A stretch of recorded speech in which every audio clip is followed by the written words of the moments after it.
जय श्रीराम भावांनो, तुमचं स्वागत आहे आपल्या मिनी ब्लॉकमध्ये. तर आज सकाळी आपल्याकडे आलेले युनिकॉर्न. तर ह्या गाडीची आपल्याला मेजर सर्व्हिसिंग आणि ह्या गाडीचे परत करायचं आपल्याला डिस्क ब्रेकचं काम. त्याच्यानंतर आपल्याकडे आली क्लासिक 350. तर ह्या गाडीचं करायचं आहे आपल्याला सीट कुशनचं काम. त्यासाठी आपण या गाडीचं ॲड करणार न्यू ब्रॅकेट आणि सीट. त्याच्यानंतर आपल्याकडे आली ती स्प्लेंडर BS6. तर ह्या गाडीला होता फ्यूल गेजचा प्रॉब्लेम. तर ह्यासाठी आपण या गाडीमध्ये ॲड करणार आहोत न्यू हिरो कंपनीचा फ्यूल गेज. त्याच्यानंतर आपल्याकडे आली ती TVS स्पोर्ट. तर ह्या गाडीची पण आपल्याला नॉर्मल सर्व्हिसिंग आहे. तर ह्या गाडीला आपल्याला ॲड करायचं आहे कॅस्ट्रॉलचं CRB.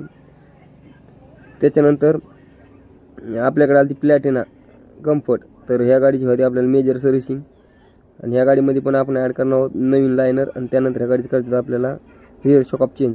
त्याच्यानंतर आली ती ॲक्टिवामध्ये सेल्फ ड्रायव्हिंगचा प्रॉब्लेम. तर त्यासाठी आपण या गाडीचं ॲड करणार आहोत नवीन ब्रेक स्विच. त्याच्यानंतर आली ती पल्सर. तर पल्सरमध्ये आता मिस फायरिंगचा प्रॉब्लेम. तर या गाडीची करायचं आपलं टँक क्लिनिंग आणि त्यानंतर याला आपण ॲड करणार आहोत लॉक. त्याच्यानंतर आली ती HF डिलक्स. तर ह्या गाडीला आपण ॲड करणार आहोत ट्यूबलेस टायर MRF कंपनीचं. त्याच्यानंतर परत आपल्याकडे आली ती पल्सर 125. तर ह्या गाडीमध्ये आता हेडलाईट बल्बचा प्रॉब्लेम आणि मिस फायरिंगचा प्रॉब्लेम. तर यासाठी आपण याला ॲड करणार आहोत टँक क्लीन. तर धन्यवाद मित्र.